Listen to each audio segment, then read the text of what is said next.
De gigantesques statues ont envahi les 220 hectares du château Lacoste. Damien Hirst, l'un des artistes contemporains les plus connus au monde, expose ses œuvres aux quatre coins du domaine. Le lien entre toutes ces pièces et toutes ces séries et toutes ces œuvres, il a un travail très prolifique, très différent, très éclectique.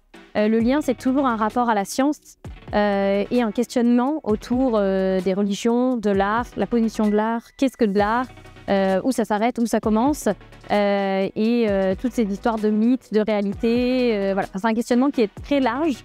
Et ici, il l'a regroupé autour vraiment de chaque point d'exposition à un rapport avec la science. Et il a appelé tout ça The Light That Shine, en rapport à la lumière de Provence, évidemment. Parfois appelé l'enfant terrible ou le bad boy de l'art contemporain, l'artiste, adulé par certains, est l'un des plus cotés au monde. Mais il est aussi controversé, notamment pour ses installations, où de vrais cadavres d'animaux sont installés dans des cuves remplies de formol. Intitulée Natural History, cette série est présente au pavillon Renzo du château Lacoste, où figurent notamment les célèbres Ascension, un veau à 6 pattes, et Heaven, un majestueux requin figé dans le liquide. Dans un autre pavillon, on découvre une autre facette de l'artiste. La série Treasure for the Wreck of the Unbelievable nous fait plonger à la découverte d'un faux trésor, prétendument retrouvé enfoui dans les eaux au large de l'Afrique. Ici, on est dans cette série un petit peu mythique de Damien Hirst, qui a été présentée pour la première fois à Venise en 2017.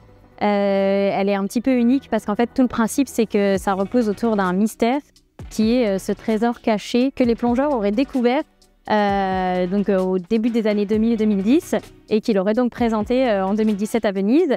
Et vous voyez par exemple derrière moi une œuvre qui représente un petit peu la pop culture américaine et maintenant occidentale.